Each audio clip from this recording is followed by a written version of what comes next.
Hola, bienvenidos y bienvenidas a todos y a todas de nuevo a esta aula virtual. Continuamos con la serie de magnetismo y electromagnetismo. Hemos visto anteriormente que variaciones de un flujo magnético a través de un circuito provocan corrientes inducidas. Veremos varios casos particulares y determinaremos la FEM para cada uno de ellos.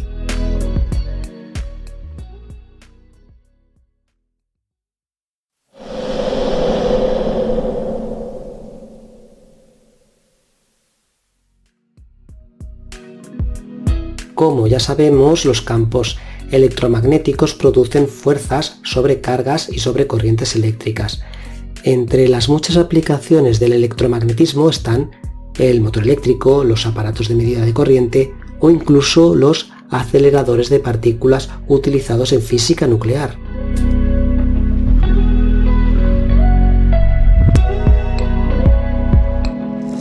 Recordemos primero el concepto de flujo magnético que definíamos como el número de líneas de fuerza existentes en un circuito magnético.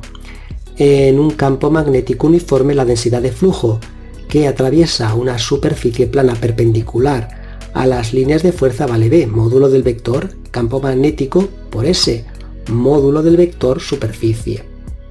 Pero en el caso de que ésta no fuera perpendicular, tendremos esta expresión de aquí, donde alfa es el ángulo que forma el vector B con el vector perpendicular a la superficie, el vector superficie.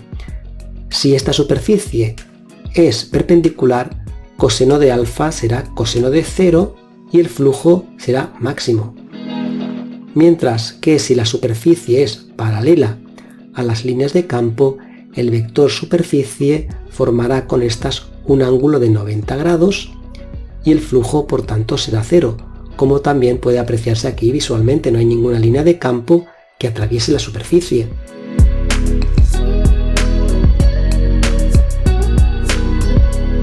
Recordemos del vídeo anterior de esta serie las experiencias de Faraday y Henry en las que se dedujo a partir de la observación de la aparición de una corriente eléctrica en una bobina debida a la variación de un flujo magnético producido por el movimiento de un imán o de un solenoide recorrido por una corriente eléctrica. Esta corriente que aparece por la bobina la llamaremos corriente inducida, producida por una fuerza electromotriz inducida. En ambos casos aparecen corrientes inducidas cuando varía el flujo que atraviesa la bobina. La corriente inducida aumenta al aumentar la rapidez con la que tienen lugar las variaciones de flujo. A partir de estas experiencias se enunció la llamada ley de Faraday. Variaciones de flujo magnético a través de un circuito provoca FEMs inducidas mientras dure dicha variación que dan lugar a corrientes eléctricas. La fuerza electromotriz inducida varía con signo contrario con la rapidez con la que varía el flujo magnético a través de la bobina. En caso de un campo magnético uniforme y para variaciones de velocidad constante, podríamos escribir esta expresión con incrementos.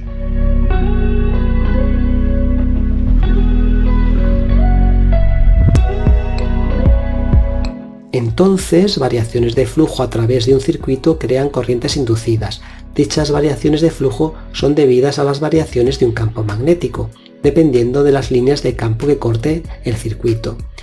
Tenemos un conductor rectilíneo que desplazamos por el interior de un campo magnético uniforme perpendicular al conductor.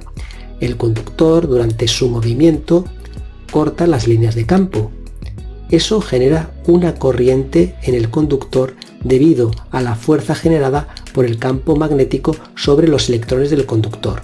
Para cada electrón, la fuerza valdrá esta expresión de aquí. Como el vector velocidad de desplazamiento y el campo magnético son perpendiculares, esta fuerza que se genera sobre cada una de las cargas del conductor por el campo magnético es máxima y provoca su desplazamiento, el desplazamiento de las cargas en el interior del conductor, lo que da lugar a una corriente si unimos los extremos del conductor.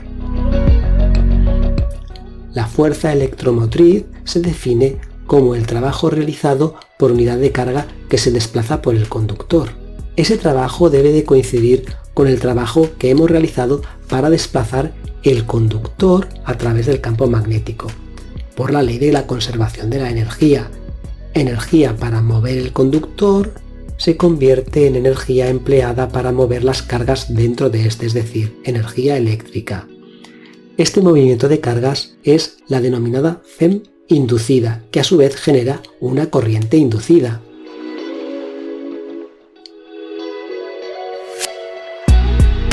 Recordemos brevemente la ley de Laplace, fuerza ejercida por un campo magnético sobre un conductor por el que circula corriente. F, esta fuerza, será igual al producto de la intensidad por el producto vectorial del vector longitud del conductor y el vector campo magnético. Recordamos que el vector longitud del conductor es un vector de módulo, la longitud de este, y sentido, el sentido de la corriente que circula por él. Si queremos desplazar el conductor a través del campo magnético, tendremos además que vencer esta fuerza. Dicha fuerza valdrá I por L por B, ya que el vector campo magnético y el vector longitud de conductor forman un ángulo de 90 grados, son perpendiculares. Resumiendo, mientras desplazamos el conductor se crea una corriente eléctrica debida a la fuerza que el campo magnético crea sobre las cargas del conductor y que provoca su movimiento, el movimiento de las cargas, dando lugar a una FEM y en consecuencia a una corriente eléctrica. Pero dicha corriente eléctrica a su vez está influenciada por el mismo campo magnético y ocasiona otra fuerza, la fuerza que ejerce el campo magnético sobre el conductor de corriente, en el sentido contrario al movimiento que estamos realizando, la ley de Laplace. Y si no, solo tenéis que comprobarlo con la ley de la mano izquierda o con la ley del tornillo. Acordaos, con los dedos de la mano izquierda, colocando los dedos de la mano izquierda, el pulgar, el índice y el corazón a 90 grados, el dedo índice señala la dirección de B, campo magnético, y el dedo medio la dirección del vector L, que es el vector longitud del conductor en el sentido de la corriente eléctrica. El pulgar nos dará el sentido de esta fuerza.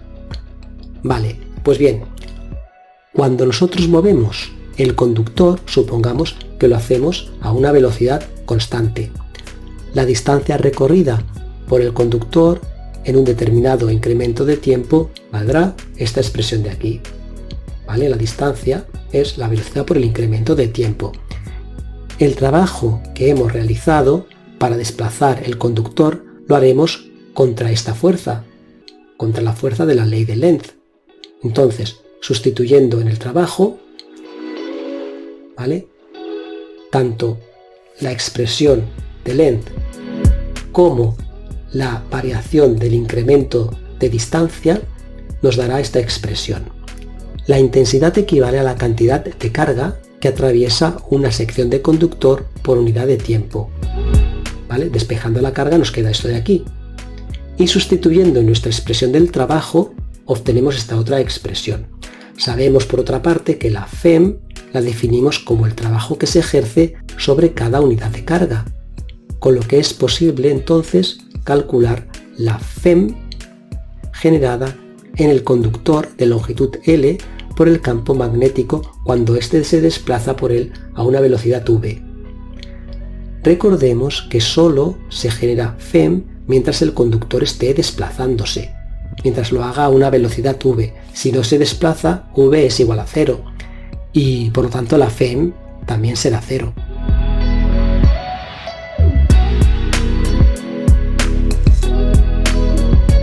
Ahora consideremos una espira en el interior del campo magnético uniforme normal al plano de dicha espira. Desplacemos la espira con una velocidad constante tal y como veis aquí. Solo por el simple hecho de desplazar de este modo la espira se genera una corriente en ella mientras dure el desplazamiento. Una vez cesamos el movimiento ya no hay corriente.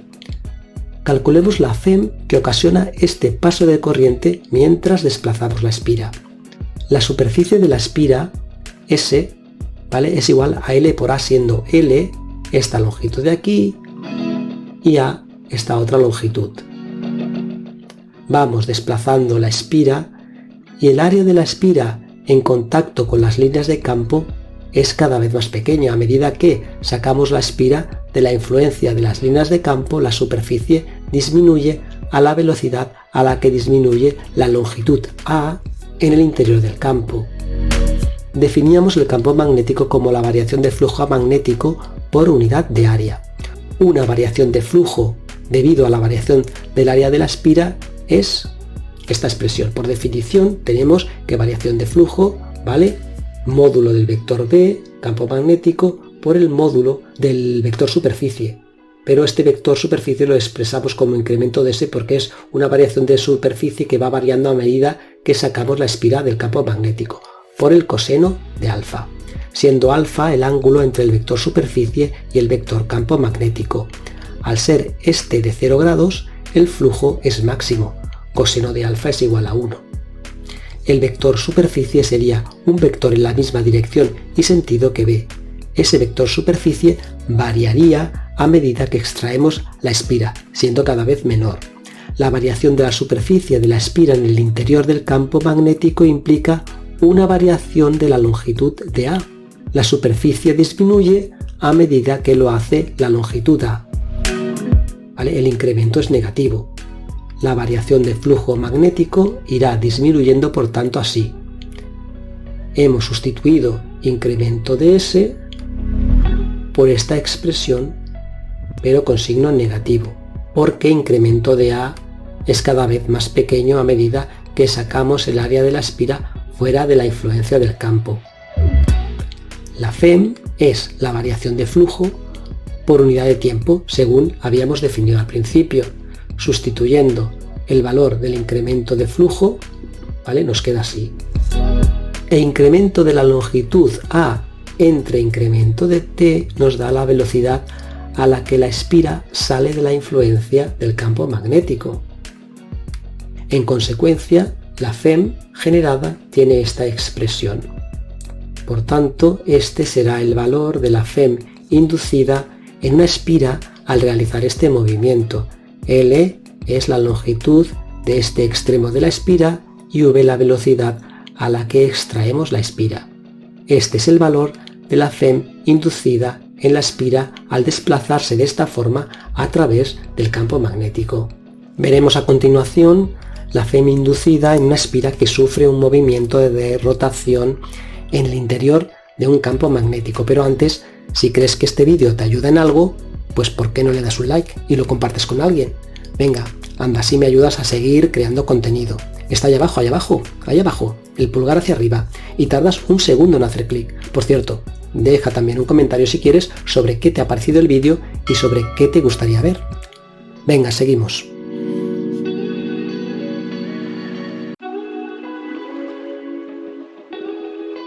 Ahora vamos a considerar la misma espira, pero moviéndose de una manera completamente diferente en el interior del campo magnético constante B.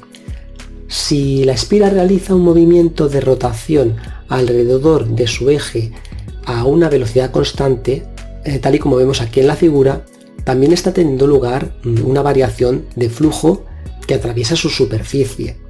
La superficie de la espira es S, representada por este vector rojo en el centro de la espira perpendicular a su superficie. Veamos el giro, ¿vale?, de la espira desde esta otra perspectiva, desde arriba. En el momento en que el plano, el vector superficie de la espira, forma un ángulo de 0 grados con las líneas de campo magnético, el flujo que atraviesa la espira es máximo. Pero en el instante en que el vector superficie de la espira forma un ángulo alfa con el campo magnético, el flujo que atraviesa el campo será esta expresión de aquí. La velocidad de rotación, al ser constante, tiene esta expresión, la expresión de la velocidad angular, un movimiento circular uniforme, ángulo recorrido por unidad de tiempo. Despejando el valor de la distancia angular, nos queda esta expresión. Y sustituyendo en nuestra otra expresión del flujo, nos queda esto de aquí.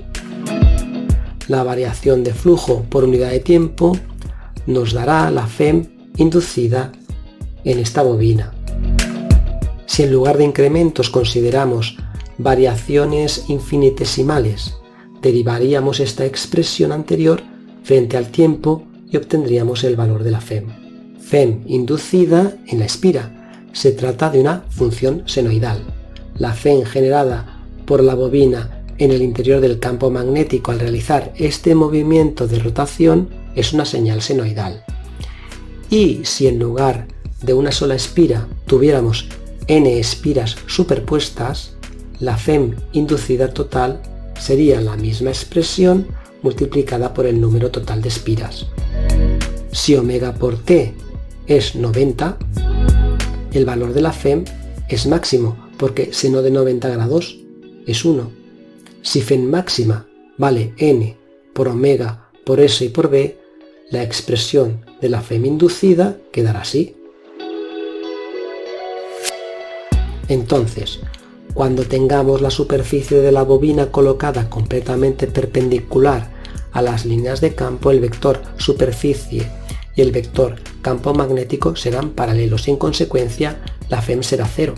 Y si la superficie de la bobina está paralela a las líneas de campo magnético, el vector superficie y B estarán formando un ángulo de 90 grados y en ese momento la Fem inducida será máxima, ya que seno de omega por t valdrá 1. La Fem inducida es una función del tiempo. Y si representamos dicha función, la señal obtenida es una señal alterna, una bobina que gira en el interior de un campo magnético. De esta forma es un generador de corriente alterna, con una señal senoidal.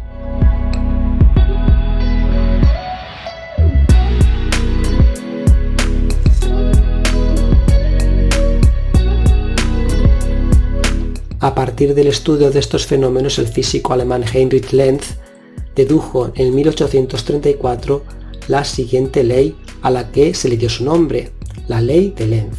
El sentido de una Fem inducida es tal que se opone siempre a la causa que la provocó. Por ejemplo,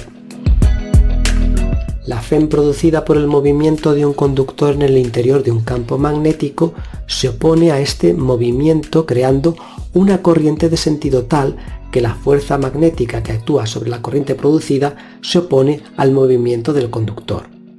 Es decir, para poder desplazar el conductor en el interior del campo magnético, como ya dijimos, deberemos vencer esta fuerza F. Bien, os espero en un próximo vídeo. Yo soy Marcos, un saludo a todos y nos vemos.